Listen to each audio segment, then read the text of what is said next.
the BitLocker decryption key, the Mimikatz credential dump, the clear text password, the malware that never touched the disk, all of it lives in RAM. Hit the power button. Everything is gone. Capture RAM first, and you have evidence no disk forensic tool can ever recover. Welcome to Domain 6, the most tested domain in the entire CHFI exam. Windows forensics, memory analysis, the discipline that decides every modern incident. RFC 3227, the order of volatility. Memorize the top 5. Exam favorite. 1. CPU registers and cache milliseconds lost on the next instruction. 2. RAM physical memory lost on power off. 3. Network state connections, ARP tables, routing tables, changes constantly. 4. Running processes, terminate on shutdown. 5. Open files and handles, closed on shutdown. Then swap and page file, then disk, then remote logging, then physical configuration, then archival media. Top of the list, collect first. Bottom, collect later. Get the order wrong. Lose the most valuable evidence first. RAM acquisition tools by platform. Windows, DumpIt, single executable, double-click, done. Requires admin, output, raw, WinPmem, kernel driver, comprehensive. Handles SMRAM, most forensically sound, output, raw or AFF4. Magnet RAM capture, GUI, free, beginner-friendly. Belkasoft RAM capturer, handles lock sessions, extracts SMRAM. FTK imager, live mode, common, trusted, widely used. Linux, LiME, Linux memory extractor.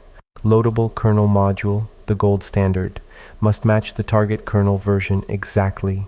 Supports raw, padded or LiME format with header metadata. Critical capability.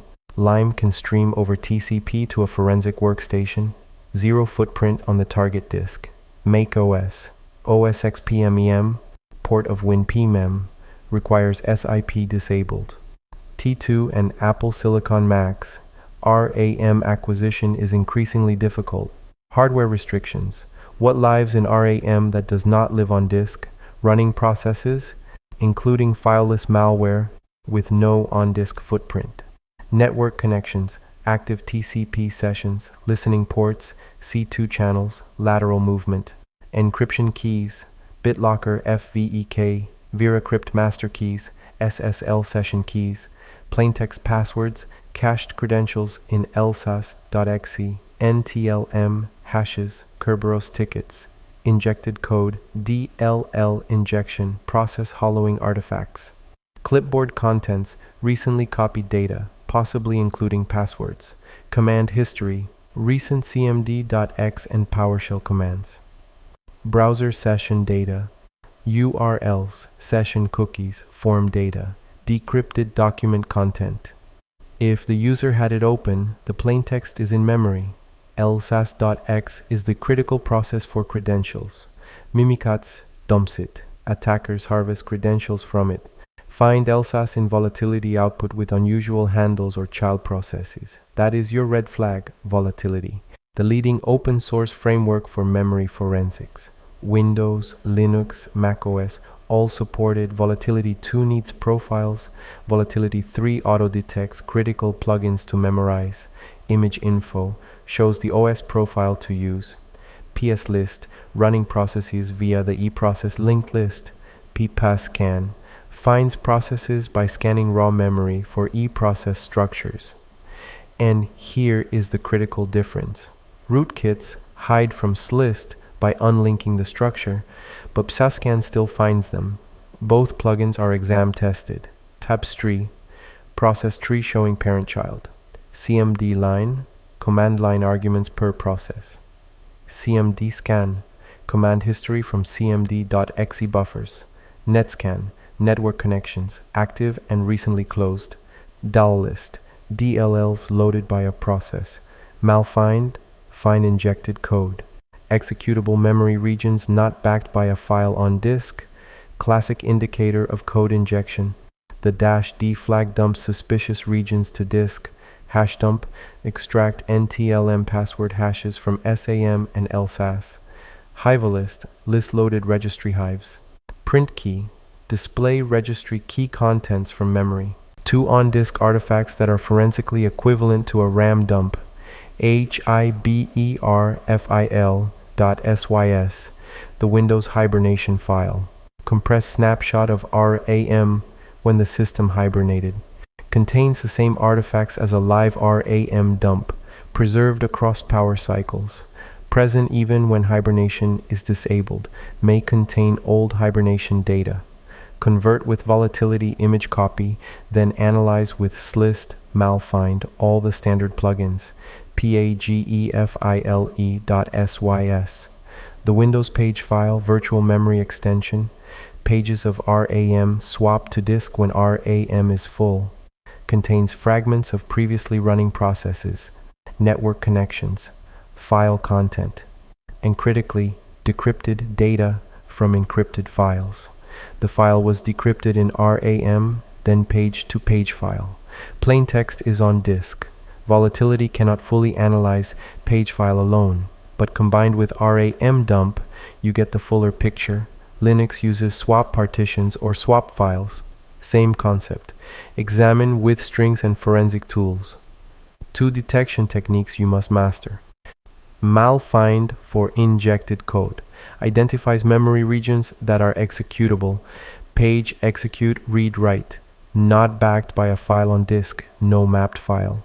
And contains suspicious content, like an emza header inside a region that should not have a PE executable. Run with volatility-fmemory.raw profile equals win10x64 malfind-d output directory. The -d flag dumps the suspicious regions for further static analysis. Now, the rootkit detection. Rootkits use DKOM, direct kernel object manipulation. They unlink the eProcess struct from the linked list. Pslist walks the linked list. Pslist misses the rootkit. Pscan scans raw memory for eProcess structures, finds processes that are still in memory but unlinked. Compare slist output against psscan output. The difference is your hidden process. This is the canonical kernel rootkit detection technique. Memorize it for the exam. Practical scenario. You arrive on a compromised Windows workstation, live, powered on. Document the screen, photograph it, run DumpIt or WinPmem, capture RAM to a forensic drive, take quick note of running processes from the screen, netstat-an for current connections, task list for processes, then power down safely and image the disk. Back at the lab, volatility against the RAM dump. Image info to confirm profile. pslist and pscan compare for hidden processes. Netscan look for unknown outbound connections. Malfind dump any injected code. Hashdump extract credentials. Seamed line and CMD scan. See what the attacker ran. File scan and dump files. Recover files cached in memory. Combine RAM findings with disk artifacts. You have a complete picture. Memory is the modern crown jewel. FVEK, credentials, fileless malware, C2 connections, decrypted documents, all of it lives in RAM and disappears the moment the power drops. Capture first, analyze with volatility, cross-check pslist against EC-Scan for rootkits, run malfind for injection. Next up, objective 6.2, registry and event log forensics, where Windows quietly records who ran what, who logged in, and which USB drive was plugged in last Tuesday at 3 a.m.